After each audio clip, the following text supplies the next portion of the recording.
5, 4, 3, 2, 1. I just clicked the button and now we're live on YouTube. Hello, Hello everybody, and welcome. We are coming live today from Annapolis, Maryland. We've been hanging out here for the last couple of weeks, working hard on the boat, getting ready to sail south. Yeah, and, it's getting cold, so I think we're all ready. Sierra's all bundled up. We've had to put the nugget in a sleeping suit because she's sleeping in the pass-through that doesn't have any heat right now. But it's very cool because we're here today to talk to you about our amazing docu-series. It is going to be released. Actually, it was just released as of 1 minute ago. And we've got a crazy kind of Zoom thing going on. So we have us in Maryland. We have Brady and Alex in Truckee, California, and we have Killer Krill in, where exactly in Indonesia are you, Kirill? I mean, I'm in Bali, so what most people deem as Indonesia. Yeah, and the sun is still yet to come up, so top of the morning to you guys. Awesome. And yeah, so it's actually a miracle that this technology works, because we're connecting people all over the place together. And then we're going to talk to you here today about the SVALBARD expedition documentary series that we've been working on for so long. Mr. Brady, what have you guys been up to? Well, we've got ourselves a little puppy here, which some of you may already know. So we've officially got landlocked. This is Sharky, the shark. And yeah, man, we've been up in the mountains, and there's a storm rolling in like in the next 2 days. So it's the first kind of snow, and we've had in what, 3 weeks. So we're really excited about that. Get to go out and go snowboarding and enjoy some outdoor activities, which are now deemed essential. Everything's shutting down. All the restaurants and everything shut down yesterday, but the ski resorts are deemed essential, so we still get to snowboard. Awesome. Wait, I have to interrupt you guys. I have a quick question. Yeah. How does Brady smell right now? Because he looks really clean. I don't think I've seen him this clean in so long. He's clean shaven. He's wearing a collared shirt. This is not the Senor Brady that I know. He smells like a man. That. Honestly, he smells like a steel man. A steel man. For Halloween. Like anymore? Yeah, for Halloween, I had the most ridiculous mullet, and I smelled so bad, and we couldn't fix it after the mullet was made because I was the big bad wolf. So we decided to go short, and it feels really nice. You're looking sharp, brother. Thanks, dude. I really appreciate it. Good. Thank you, man. And Kirill, what are you up to, dude? What have you been up to in Indonesia? I've just been, running around the beach, looking for nature's bounty, eating coconuts. No, it's actually been far from that, despite popular belief. It's mainly just been sitting between four walls looking at a computer screen, working around the clock to get this done.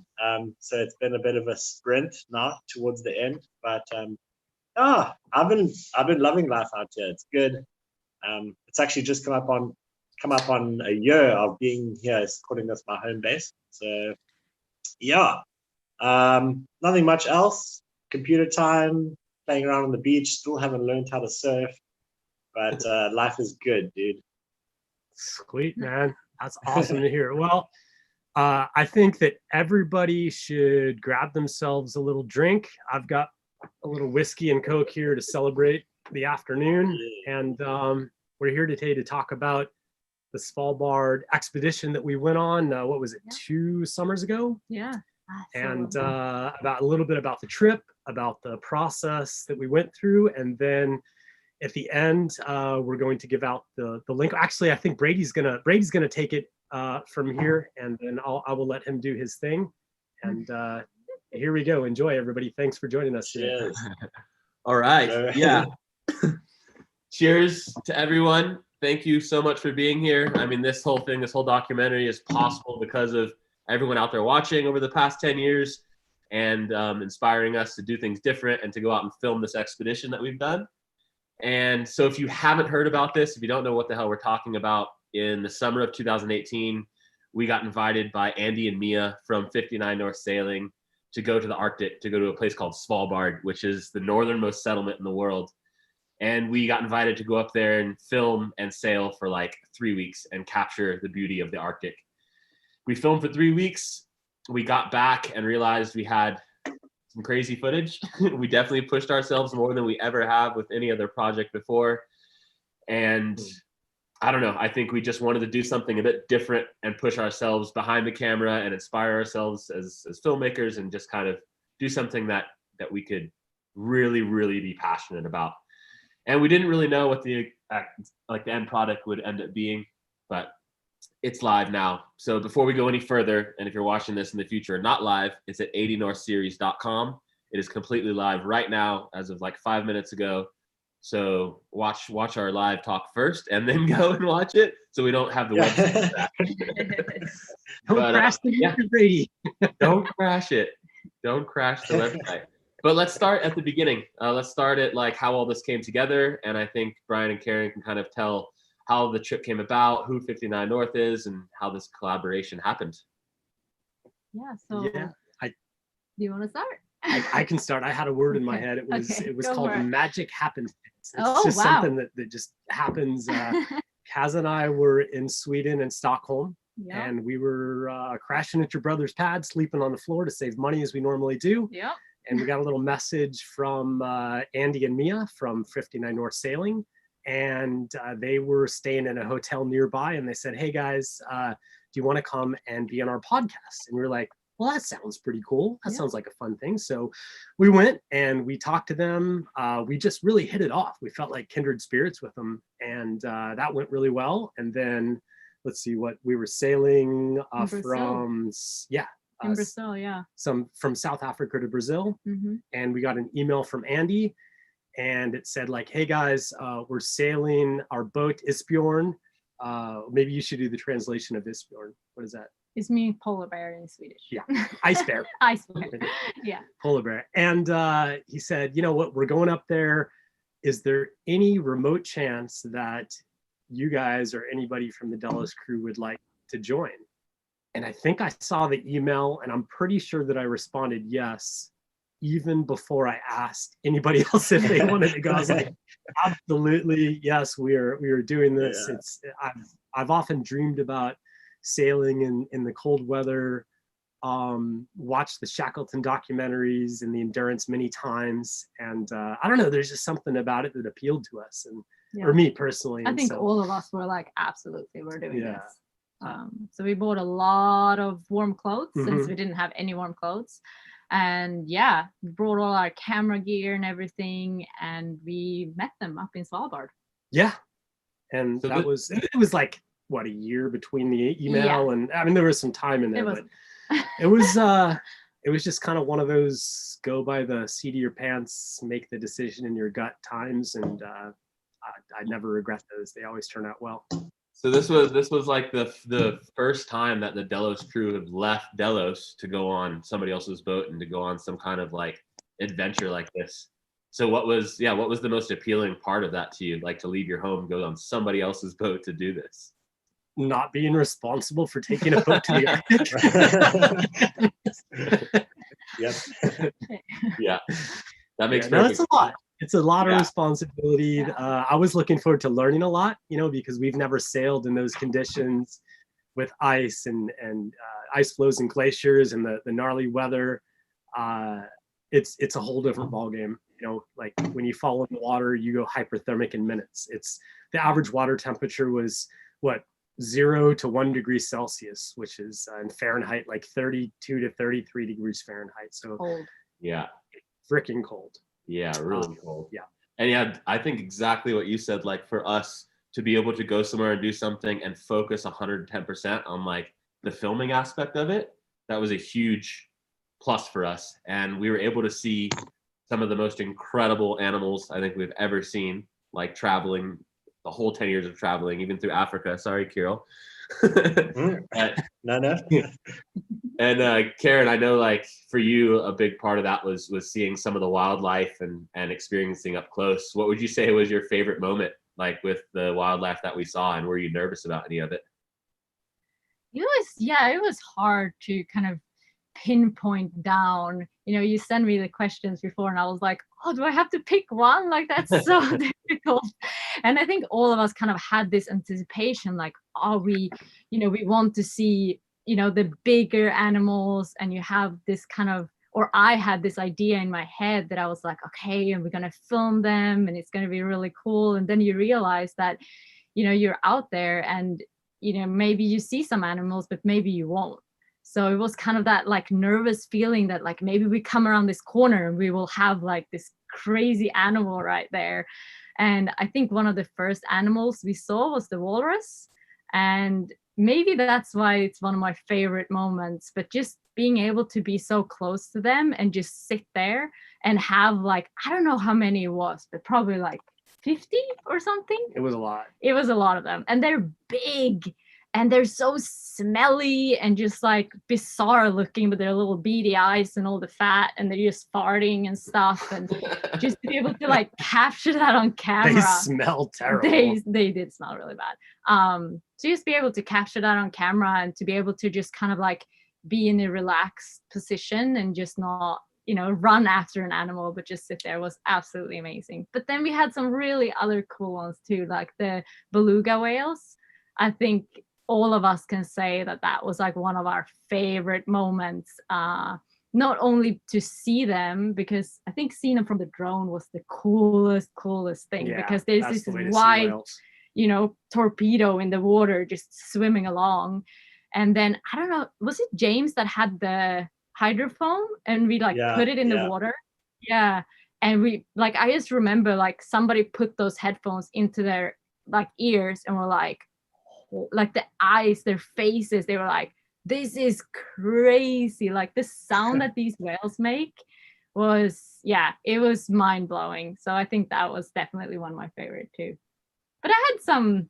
You didn't even mention the polar bears. No, because I was a bit scared of seeing polar bears.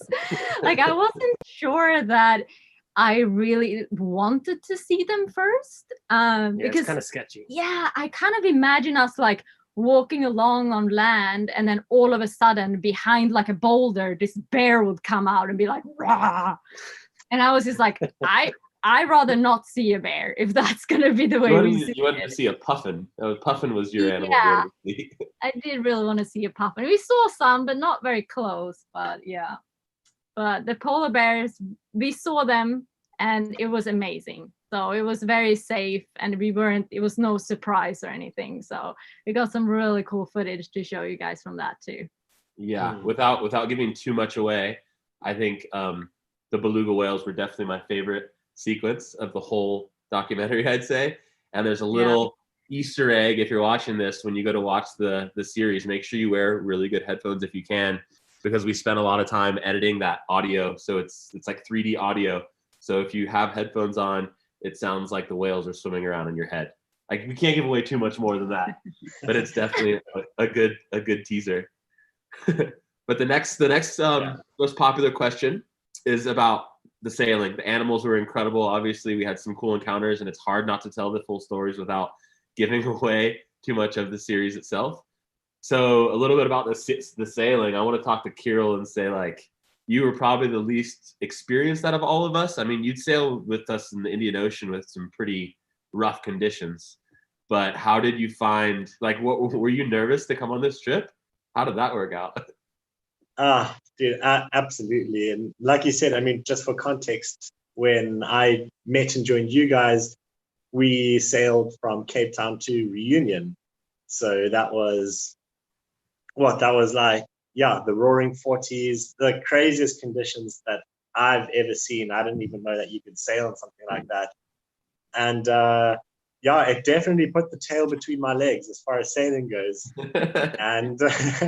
and then I remember just one day, just sitting in Vietnam. I was living in Vietnam at the time. It's it's middle of summer, so it's 35 degrees Celsius. That's 95 Fahrenheit, I think. And I got the message from you guys saying, do you want to come to the Arctic, sail up really, really high up, 80 high latitude sailing? And I just remember looking outside and thinking, what the hell? I only wear shirts and shorts. How is this going to work? There was And, definitely convincing, Kirill. There was definitely convincing.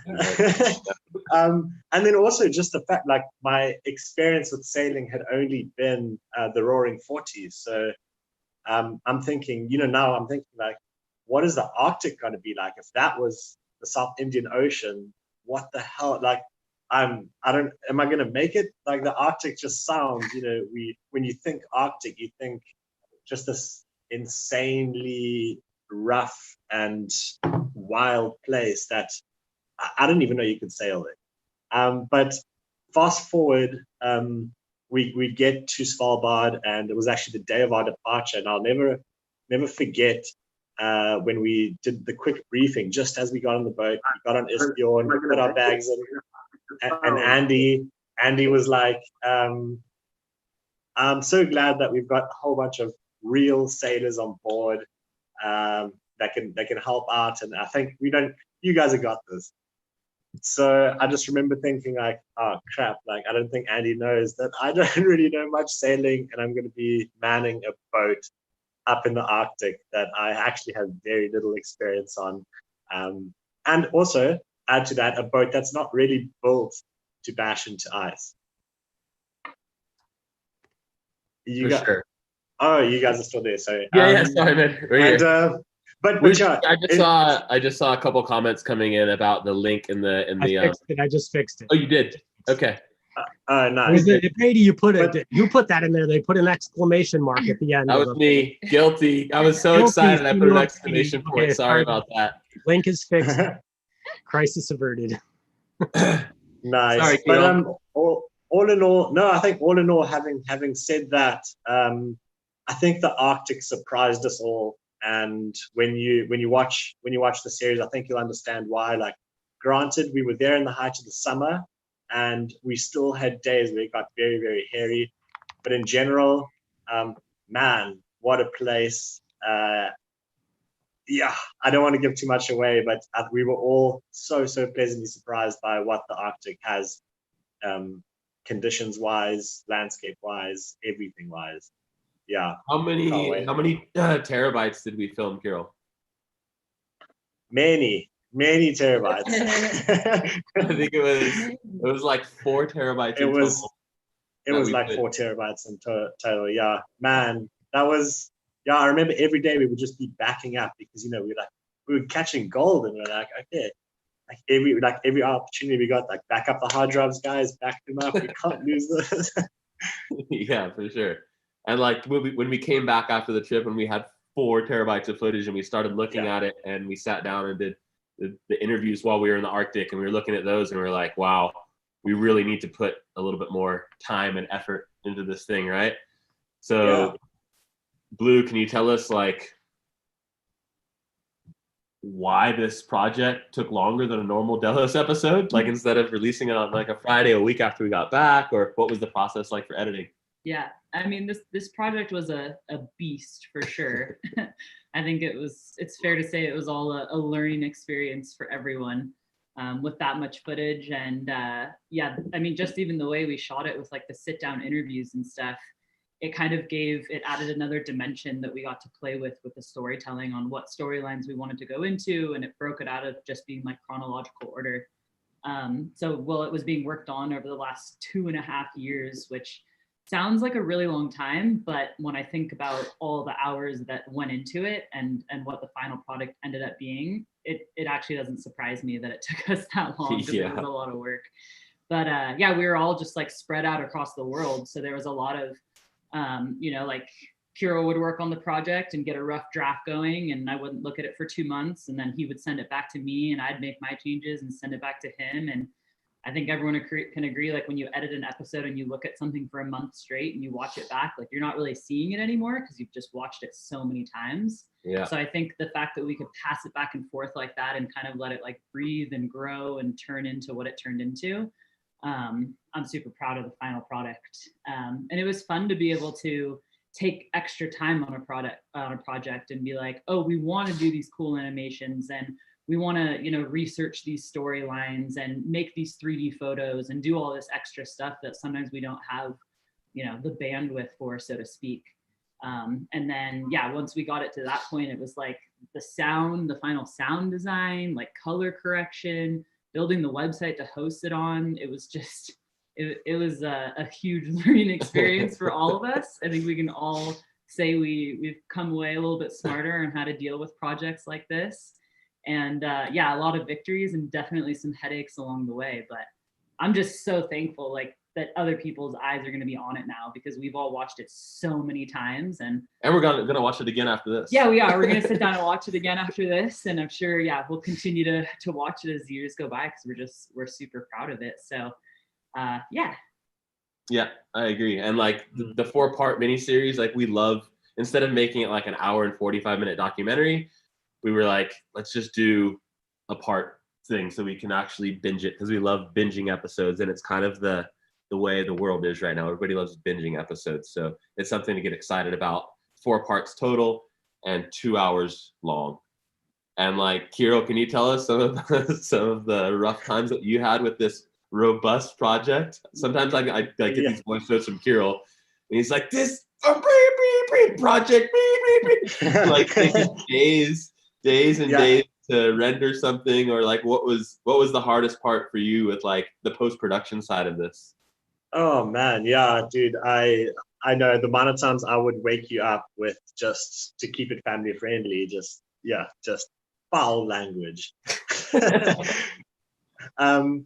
But yeah, I mean, like Blue said, we were very ambitious. We had big ideas and not a lot of experience, I guess, making this kind of docu-series. So it's obviously different to the usual episode that you'd see. And we knew kind of what we wanted to do, but at the same time, we were figuring out how to walk before we could crawl.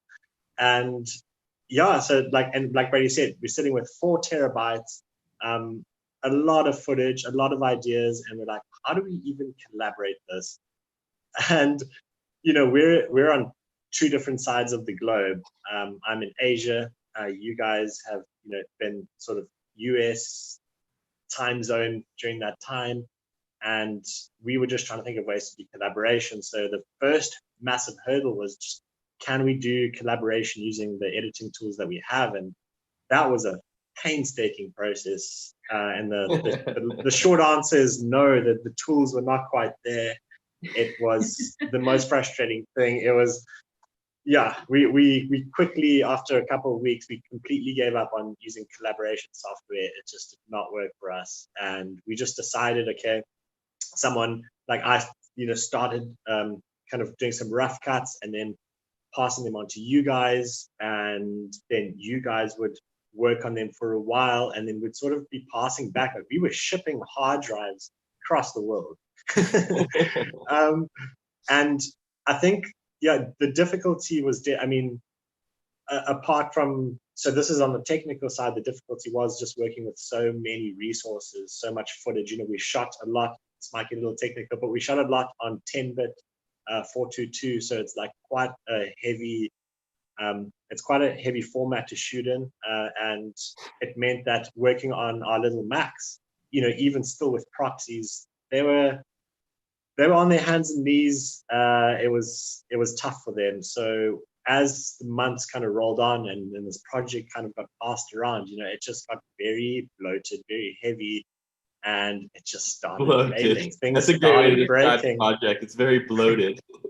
Yeah, it's like had far too much to eat at the buffet, and just falling apart as a project. And it just became so frustrating in the sense that I would work on it, pass it to you guys, then you guys would open it and it's just be broken, and you'd have to fix a bunch of things, and then vice versa. I would start fixing things and fix one thing, 3 other things would break.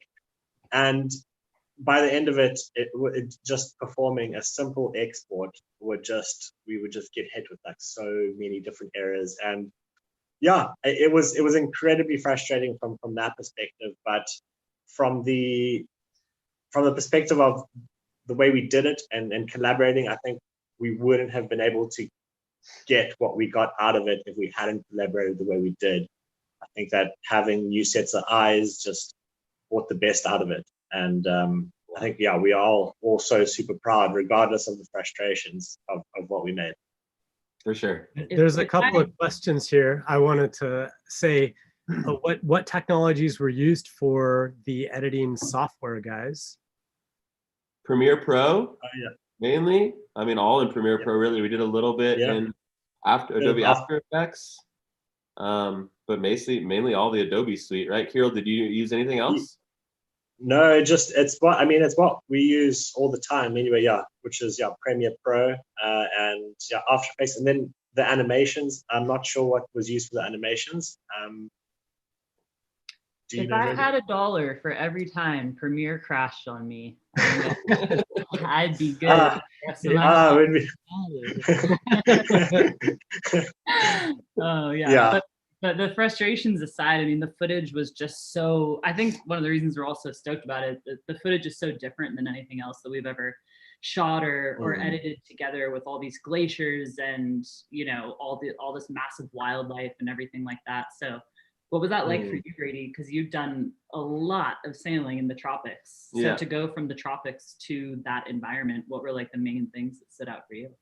Clothes. A lot of people don't like the movie poster where it's showing my warmth keeper. Clothes. You had to wear your natural Bradiness. Yeah. If I had $1 for every time I've seen that thing. Oh, that thing.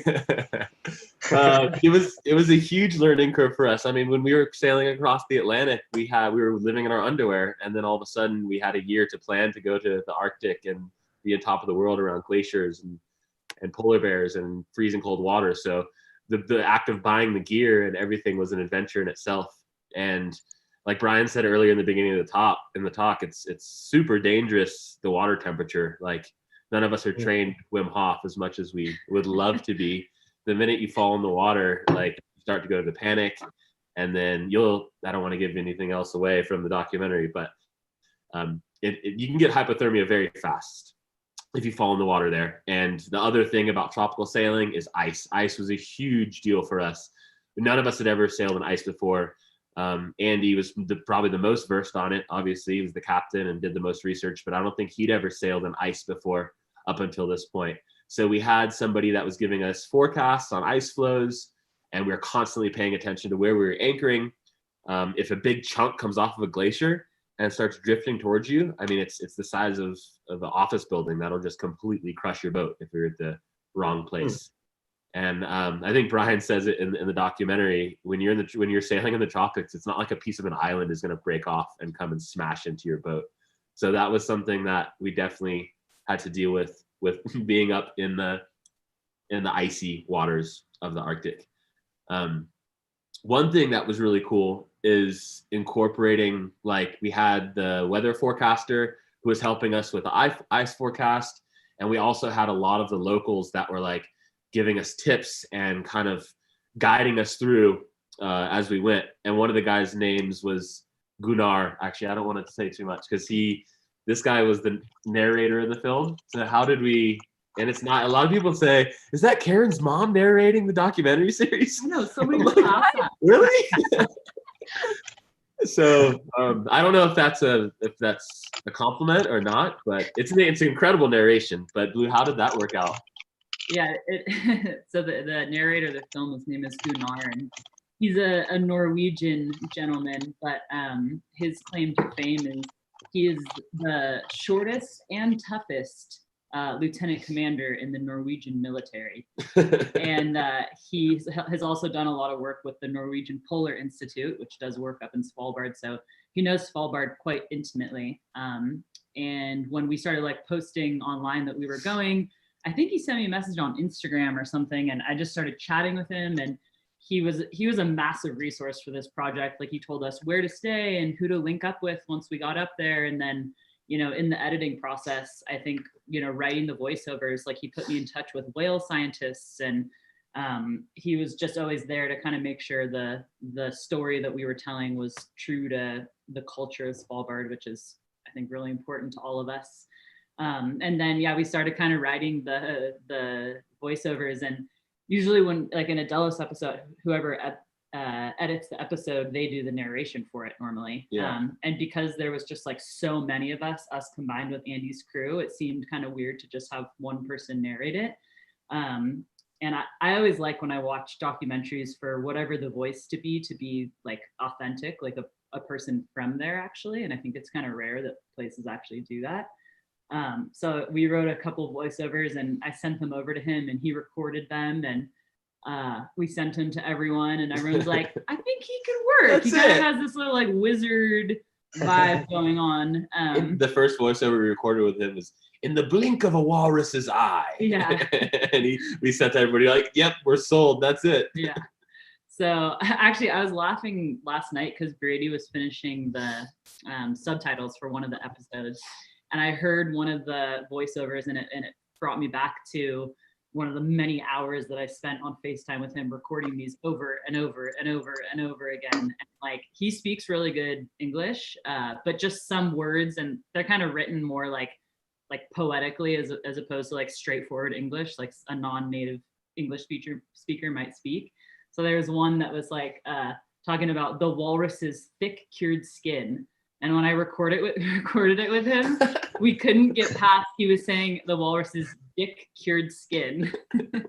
So like, oh no. So we had to go back and like cut that word out. And so we kind of like made our way around it, but he did a really awesome job. And if I could go back and watch the hours of footage of Blue and Gunnar going back and forth, it was like, no, say it this way, no, a little bit more whimsical, put your story level at number 4 and drop the wizard down to 3, like these weird things. I'm like, oh God, I hope this works. Yeah, it's like imagine you're like a wizard standing on top of a glacier watching this all go down. Like we got really into it, so it was super fun, and I think there's no one else that could have helped us tell the story better than Gunnar. Yeah. So just so you guys know, it's not Karin's mom. It's not Karin's mom doing the narration. It's an awesome Norwegian man who I think did an incredible job.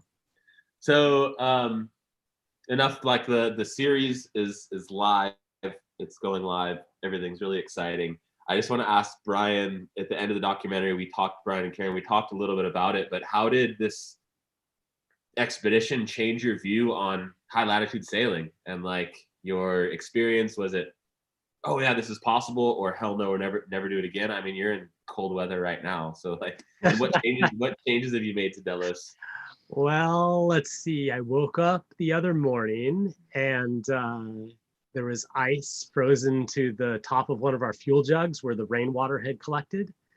And so that was an interesting thing, but we are enjoying it. I think if anything, it really turned us onto it. It's like they say that when you sail in the Arctic, you can be bitten by the Arctic bug, and I think we all were. I think there's just something super captivating about it, and something that's amazing. It's like a foreign environment. It's something that is just not natural. People shouldn't actually be there, is the thing. That's what appeals so much to me about it. And you know, we had plans. We outfitted Delos this year. You put in a heater. I put in a badass heater. Yeah. We did a lot of work to the boat. We got all the way up to the Canadian border, and COVID screwed us. Yeah. And so we actually felt that it would be not a good idea to sail through the Northwest Passage this year. Unfortunately, they just don't want anybody up there for a number of reasons. And so we respected that, and we turned around, and now we're literally just making it up as we go. Yeah. It'll be there. It'll be there, brother. It'll be there. You know, I feel the pull of the cold weather. I love it. I enjoy it. It's just different. It's a little harder with Sierra because you have to put her in like 5 layers. Anything with a baby is a little bit more challenging. This is true. I think Delos could definitely go up into the Arctic, but if you're going to do it for longer periods of time, that would be a little bit challenging, I think. But right now, at this very moment, we're literally living our lives on a week by week basis. Yeah. Like whatever feels good, that's what we're doing next week. We're not over planning or over strategizing. We're just hanging out and chilling and taking it as it comes and drifting around by the winds and currents. So that's us. Yeah. And for anyone out there who is like, nope, I'm not sailing in the Arctic, it's too cold. this series is for you. So you can sit on your couch. Yeah. Hey Brady, can you tell us? There's a couple of questions about like what's the deal with the series and like the pay what's fair model. What does that even mean? Yeah, so it basically is exactly what it sounds like. It's you basically go to 80northseries.com, you watch the trailer, there's a little bit more of what we've talked about here underneath learn more, and you pay what you think is fair to watch this 4-part series. It's about 2 hours long if you binge it. We've spent about 2.5 years and over 2,000 hours in post-production working on it. So it's something we're super, super proud of, and we hope you guys are as well. And instead of going the traditional route of all the big streaming platforms, I mean, I've been researching and looking into this for like a year and had conversations with pretty much every person from all the popular streaming networks that are out. And the number one thing that everybody said was they wanted us to argue more. They wanted the crew to fight. They wanted to change some of the music, and it just wasn't like the drama, I guess, that they were looking for. And I would always reply with, we're sailing in the Arctic and there's glaciers and polar bears and we have to have a gun in order to leave because polar bears attack people. And they're like, oh yeah, but like, it just wasn't enough. But at the end of the day, it's a blessing for us because we got to stay true to what we love and our editing style. And Delos has been built on this whole Delos Tribe Foundation for 10 years. And we've done it because we've been able to stay true to what we love and what we're passionate about and what you like seeing. So this pay what's fair model continues that. It makes this project possible and future expeditions and projects possible as well. So it's really because of you that this is possible. The series is live, 80northseries.com right now. There's a comment section. Leave a comment. Let us know what you think. Yeah. I like reading everyone's little comments. We love reading the comments. Yeah. And yeah, I mean, I don't know. Let's go watch it. Like, I'm stoked. Yeah, I'm more people are like, crash the website. Yeah. Let's try and No, crash. do crash the Everybody website. go right now. Try and crash the website. Everybody go to 80northseries.com right now. Yeah. So But yeah, well said though, Brady. That was, I think you said that so well. Like the fact that we did this ourselves, like, meant that we got to do this on our own terms and keep it like true to Delos, with no compromises. You know, creative freedom, which is, I think, is something that has made Delos what it is. Do whatever we feel works, and I think we are all just so proud of the final result. And yeah, I don't think we could have done it any other way than this. So that's a good, yeah. I like it, and definitely grab your beers and whiskeys and whatever your poison, and then jump on over to 80northseries.com. Yeah, I'm gonna watch. Support, Yeah, yeah. that's awesome. cool. Well, we're gonna go watch, guys. Yeah. Cheers to everybody. Oh, that sounds like a Thank good you track. so much. I miss you, brother. I love you, Blue. Love I you love guys. Bill. Nice. I can't wait Yeah. to see you with you guys again. Miss you guys. And we'll chat soon. Yeah. And, Cool. Thank you, everyone. I hope you enjoy the docu-series. Catch you in the Bye. theater. Bye. Catch you in the theater. In the screening. 2, Screening 1. room. Go watch it. Go watch right now. Go watch.